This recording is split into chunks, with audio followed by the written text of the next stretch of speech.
안녕하십니까. KBS 뉴스 특보입니다. 국내에서 신종 코로나 바이러스 감염증 두 번째 확진 환자가 발생했습니다. 한국인으로는 첫 확진자인데요.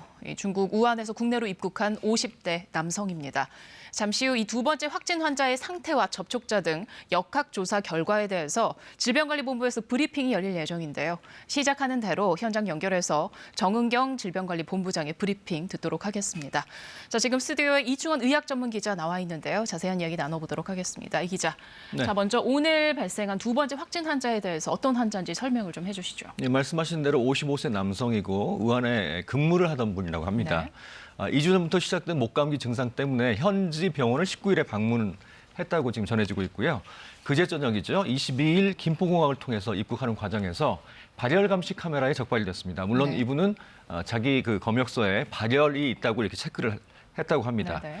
열은 좀 있었는데 기침 등 호흡기 증상은 뚜렷하지 않아서 바로 격리 조치되지는 않았고요. 네, 일단 여기까지 네. 듣고요. 지금 정은경 질병관리본부장의 브리핑 시작하니까 현장 연결해 듣도록 하겠습니다. 신종 코로나 바이러스 감염증 국내 두 번째 확진 환자 발생에 따라서 중간 조사 결과를 말씀드리겠습니다. 질병관리본부는 1월 24일 날 오전 국내 두 번째 확진 환자를 발견하고 동선 및 접촉자 파악을 위한 1차 조사를 완료하여 결과에 대해서 말씀드리겠습니다. 두 번째 확진 환자는 55세 남자 환자로서 2019년 4월부터 중국 후베이성 우한시에서 근무 중이었으며 1월 10일부터 목감기 증상을 처음 느꼈다고 하였습니다.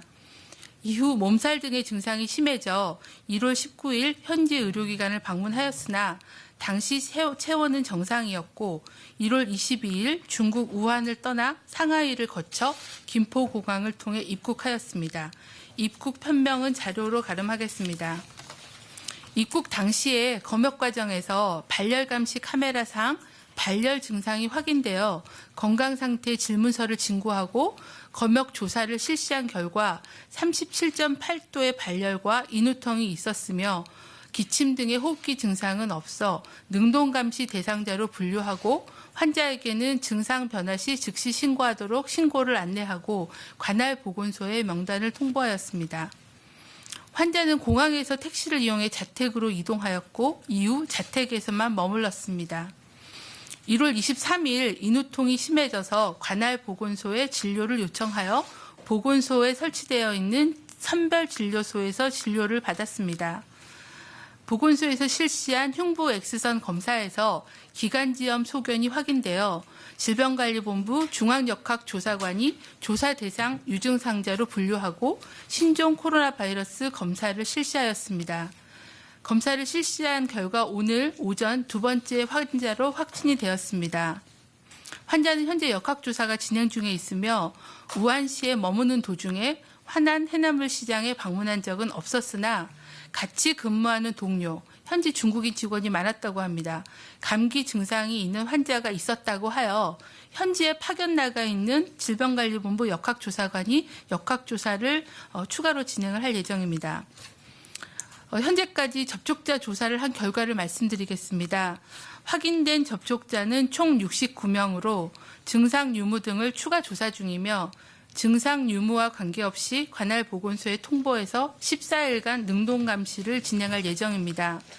69명의 접촉자는 항공기 내의 환자 인접 승객으로 56명, 승객 및 승무원입니다. 공항 내에 직원 4명, 그리고 자택 이동 시에 택시로 이동하여 택시기사 1명, 그리고 아파트 엘리베이터에서 동승한 1명, 보건소 직원 5명과 가족 2명 중으로 접촉자 조사를 진행하면서 숫자가 변동할 수 있을 것을 말씀을 드립니다. 현재까지 말씀드린 거는 중간 조사 결과이기 때문에 좀 더 조사가 진행되면서 상세한 내용에 대해서는 수정 보완될 수 있고 투명하게 정보를 드리도록 하겠습니다. 정부와 지자체는 국민 건강과 안전을 최우선으로 해서 방역 활동을 적극 강화하고 최선을 다하겠습니다. 앞으로도 신속 투명하게 대응 과정을 공개해 드리도록 하겠습니다. 이상입니다. 네, 그럼 지금부터 기자님 질의응답 시간 갖도록 하겠습니다. 말씀 주십시오. 소속과 기자님 성함 말씀 주십시오. 서강민입니다.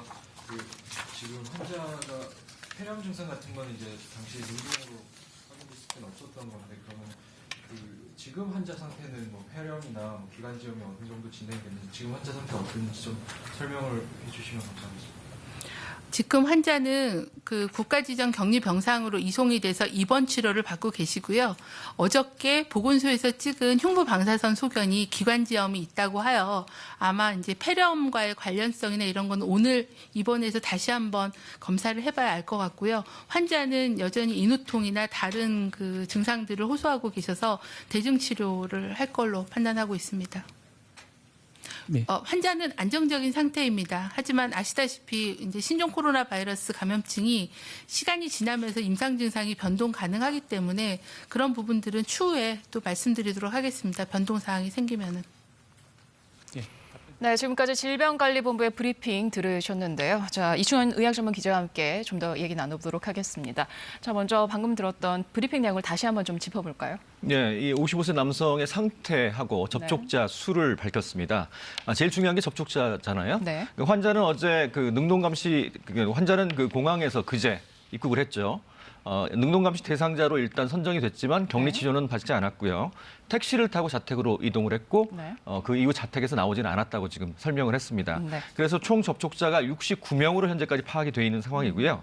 거기에는 승무원과 인접 승객 56명, 또 공항 직원 4명, 또 엘리베이터에 이제 집에서 올라갈 때 1명도 포함이 돼 있고 또 가족 2명, 또 어제 보건소에 와서 선별진료소에서 진료를 받았거든요.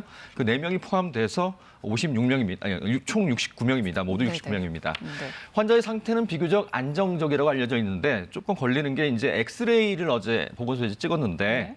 기관지염 소견이 있다고 하거든요. 그러면 이것은 폐렴의 전구 증상일 수 있기 때문에 면밀히 좀 관찰을 해야 될 상황입니다. 하지만 중증으로 보기는 어렵고요. 열은 있지만 아직까지 좀 안정적인 그런 상태다라고 설명을 했습니다. 네. 이 환자가 중국 우한에서 근무를 하던 한국인 남성이었는데요. 이 환자도 직접적으로 그 우한의 시장에 방문한 적은 없는 것으로 드러났는데 그럼에도 이렇게 감염이 네. 됐군요. 설명은 그렇습니다. 그러니까 우한 시장을 직접 방문하지 않았다고 이제 환자분이 얘기를 했는데 네. 그 중국인 직원들하고 같이 근무를 했다고 해요. 그 사무실에서 감기 증상을 갖고 있던 그 중국인 그 직원들이 꽤 많아서 그렇죠. 혹시 거기로부터 감염된 게 아닌가라고 추정하고 있는 상황입니다. 네. 이번에 신종 코로나 바이러스가 이렇게 우려가 되면서 과거에 비슷했던 사례들, 뭐 신종 플루였던가 아니면 뭐 사스도 있었고요. 네. 그때를 다시 한번 생각을 해보게 되는데 그때와 비교를 해서 이 신종 코로나 바이러스의 전파력, 감염력 어느 정도로 보십니까? 벌써 이제 2번째 확진 환자가 나왔는데 다행히 이제 우한에서 들어온 분들이에요. 그러니까 2차 감염은 아직 일어나지 않은 상황이죠. 네, 국내에서 밝혀지지 그렇죠. 않았죠. 네. 가장 문제가 되는 것은 2차, 3차 감염이 생겨가지고 지역사회 전파가 이제 나타나는 겁니다. 아직까지 그런 징후는 전혀 없고요. 말씀하신 것처럼 2009년 신종플루라고 기억하시죠? 지금은 네네. 신종 인플루엔자라고 하는데 그것은 일종의 독감입니다. 우리가 독감이 유행하면 지역사회에서 이렇게 전파가 되잖아요. 그렇죠. 그래서 당시에는 2009년 신종 인플루엔자도 지역사회 감염이 나타났었습니다. 하지만 기억하시겠지만 메르스 때는 2015년 때는 지역사회 전파까지는 나타나지 않았습니다. 물론 병원에 가서 퍼뜨리게 되고 또 의료진들이 많이 감염이 됐지만 네. 지역사회 전파는 나타나지 않았습니다. 이 전문가들은 신종 코로나 바이러스의 전파력을 사스보다는 좀 약하고 네. 메르스보다는 약간 강한 중간 정도로 보고 있기 때문에 좀 이렇게 그 바라기는 메르스 정도의 어떤 전파로 좀 끝났으면 좋겠다는 그런 생각을 갖고 있습니다. 네. 아직까지 이렇게 뭐 지역사회로 전파될 가능성은 낮아 보이고요. 네. 알겠습니다. 네. 뭐 개인 위생을 잘 지키면서 개인 위생 잘 지키고 기침 예절 뭐 잘 지키고 이런 식으로 한다면 국내에서는 아직 개인 간의 감염을 우려할 상황은 아닌 거죠. 네.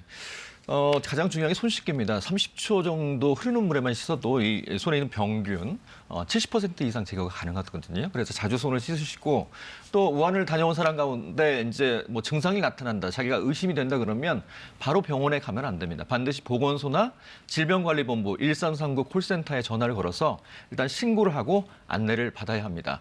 혹시 자기가 증상이 있다고 느껴지면 마스크를 꼭 착용하시고 외출도 좀 자제하시는 게 좋겠습니다. 알겠습니다. 말씀 여기까지 듣도록 하겠습니다. 네, 신종 코로나 바이러스 관련한 질병관리본부의 브리핑 전해드렸습니다. 이상 KBS 뉴스 특보 모두 마치겠습니다. 고맙습니다.